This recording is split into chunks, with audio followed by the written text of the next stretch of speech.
Bonjour. Je suis avec Christophe Van Steen, qui est l'auteur d'un des 8 Bruxelles se compte que nous publions cette année. Euh, il est le boutiquier d'un jour. Alors on fait la vidéo, le live un peu plus tôt aujourd'hui, parce que après tu as des... Mon devoir de père. Je te laisse peut-être présenter ton livre pour commencer. Oui, oui, d'accord. Ben, voilà, donc c'est mon nouveau recueil, c'est le troisième. Il s'intitule Fauchage tardif. Ça fait référence aux zones urbaines où on laisse un petit peu la végétation se développer pour créer un biotope favorable à certaines espèces. Et donc, en gros, dans mon cas, cette expression-là, elle est relative en fait à la mémoire et au souvenir et à tout ce que ça peut nous empêcher de vivre en fait. Donc ce n'est pas du tout un texte nostalgique, c'est pas du tout un texte qui fait l'éloge du passé, au contraire c'est un texte qui fait le bilan, j'ai lu un état des lieux, c'est tout à fait ça, et qui dresse une espèce de cadastre en fait des éléments qui ont marqué le nord de Bruxelles, en tout cas dans le cadre de mon expérience du nord de Bruxelles, c'est-à-dire quand j'étais enfant, quand j'étais adolescent, quand j'étais jeune homme.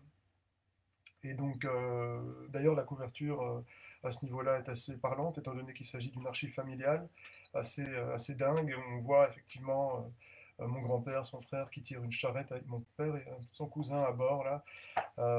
C'était pendant la crise pétrolière, donc au début des années 70. Et, il se félicitait de n'avoir pas de pétrole, pas d'idées, mais beaucoup de bière. Donc voilà, Yes. c'était un petit peu pour le ton de ces années-là. C'est un Bruxelles qui n'existe plus, parce que bon, Bruxelles a fort changé, on est tous d'accord là-dessus, je pense. Euh, mais il faut vivre avec le présent et accepter Bruxelles tel que Bruxelles est aujourd'hui. Donc voilà. Oui, c'est Bon, ça, tu le lis au présent et tu le lis aussi avec une réflexion sur l'errance et une réflexion sur la poésie. oui, c'est vrai, c'est-à-dire que j'ai essayé de rendre le texte plus personnel Mm.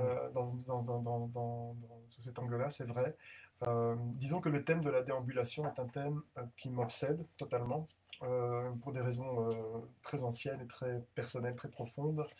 Du coup, j'ai des goûts littéraires qui s'orientent aussi vers la déambulation. Je suis passionné de Rousseau, par exemple, qui est un promeneur devant l'éternel, mais aussi devant les déambulations dans la littérature de l'Antiquité, les descentes aux enfers, les errances des personnages de Pétrone, etc. Donc, tout ça, ça m'a toujours fasciné.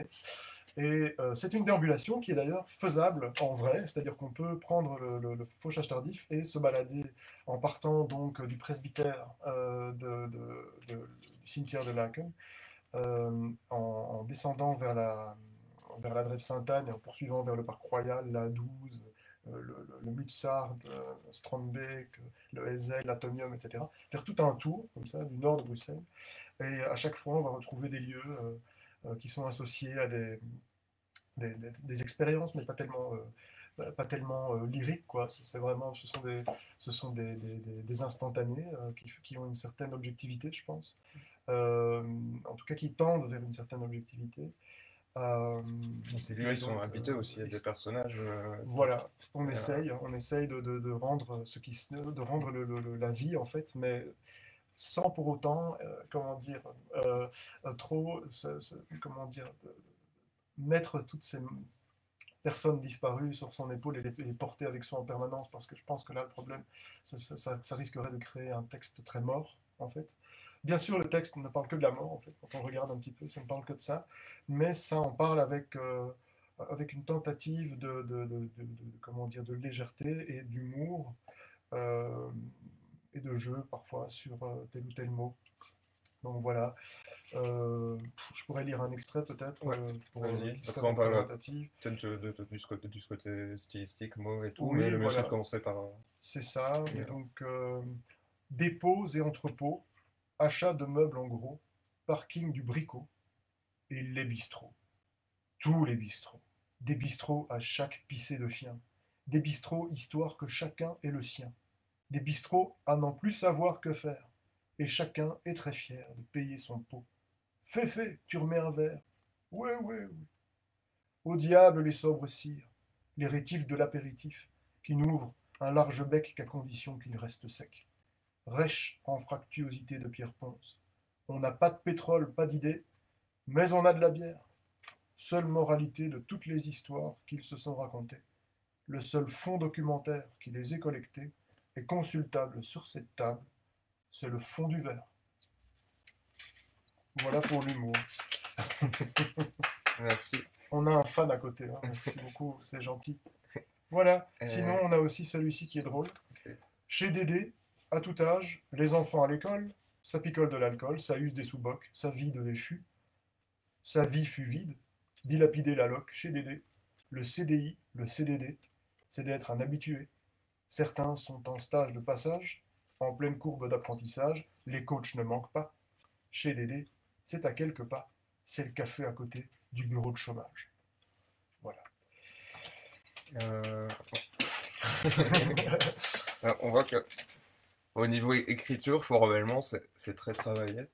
Il y a à la fois, il y a un côté, les mots sont pas choisis au hasard. Il y a une bascule entre la précision des mots et parfois la, la crudeur de ce qui est décrit. Ah, la crudité peut-être plutôt. Et à côté, il y a aussi ce truc très rythmé. Enfin, pour vous donner une idée, ça ressemble à ce genre de choses, avec euh, un rapport à la sonorité, à l'oralité qui est super important. Ouais. Est-ce que tu t'étais imposé des contraintes sur la forme ou de quoi ça a découlé cette manière, ce procédé formel? De la pratique quotidienne. C'est-à-dire qu'en gros, on en a parlé, j'ai des responsabilités de père. Mm. Je suis papa. J'ai très peu de temps pour écrire. Et donc, j'utilise les embouteillages pour composer les poèmes. Ok. Et donc, je les mémorise. Et donc, je les compose au volant, en grande partie. Euh, bon, pour ce recueil-ci, c'est pas tout à fait vrai. Il y a des textes donc, qui ont été travaillés comme des textes, traditionnellement. Mais d'autres qui sont inventés, imaginés au volant. Et au volant, on a une autre perception des choses. On est dans la ville, on est dans un rythme, il faut que ça aille vite. Mm. Et donc les images viennent aussi assez rapidement. Le jeu sur la langue vient de là. C'est-à-dire que les associations entre les mots viennent euh, de cette petite contrainte en fait. Et donc je mémorise.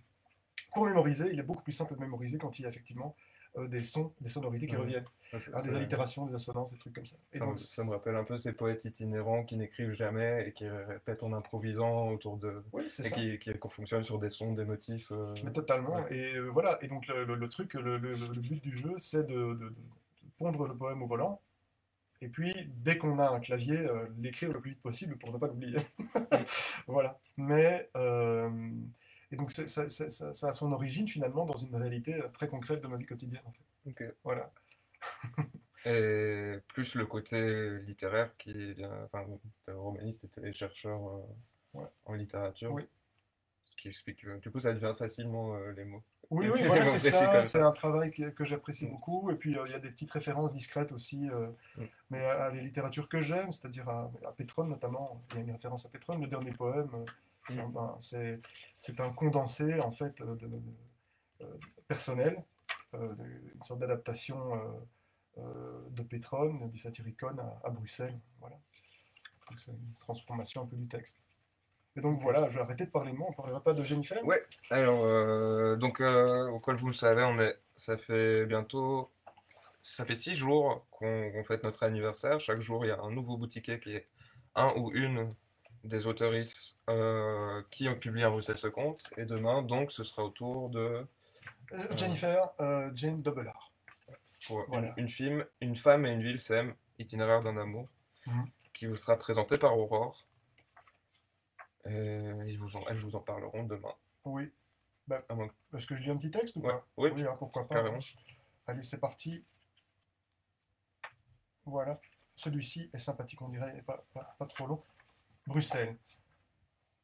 Bruxelles, riant, la tête rejetée en arrière, à jamais mienne et insaisissable. Tout est bien comme cela. Notre baiser a un parfum d'éternité, nos lèvres sont tapissées de rouge quand il m'arrive encore de t'aimer éperdument. Je parle d'une ville noyée dans le monde, d'endroits et de gens gravés dans les sillons de mon corps. tatoué délicieusement sur la chair de mes muscles. N'est-ce pas là le miracle de la vie? Toutes ces traces majestueuses et mineures qui en viennent à créer quelque chose de beau, de réel, de vrai. Quand je mourrai, il ne subsistera de moi que ces empreintes. Elles sont le meilleur de chacun de vous. Je n'ai plus de honte, plus de regrets, j'ai la joie des mémoires multiples, des cartographies infinies pour me porter aux confins des univers, pour explorer encore et encore, sans cesse chercheuse. Si tel est le destin, il le faut.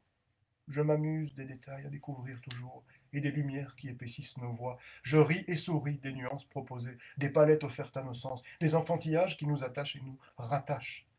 Je soupire avec toi. Ton visage a des traits identiques aux miens. Une lumière chaude et tendre se dépose sur mes yeux verts et marrons. Nous sommes habités, c'est certain. Cela ne nous quittera plus. Côtoyant les autres et la vie, on se découvre une géographie intérieure, reliée de part et d'autre à tout le reste. Un ancrage qui n'a plus rien de matériel, un lien universel, comme un orbe à la surface d'un lac, un amour sans destination ni destinataire. Merci. Avec joie, c'est un beau texte. Voilà. Donc c'est Fauchage tardif de Christophe Van Steen. C'est le Bruxelles se compte numéro 89. C'est ça. Je me suis pas trompé. Et c'est un très bon Bruxelles se compte. Et donc merci beaucoup. Et je voulais préciser tout de même que je voulais te remercier aussi Stéphane, parce que Stéphane voilà, a fait ce rôle d'éditeur à 100%, et ça m'a vraiment bien aidé, ça m'a beaucoup plu de te rencontrer aussi dans ce contexte. Yes. Voilà. Avec plaisir. C'est partagé. Ben, au revoir tout le monde. Et bisous. Au revoir.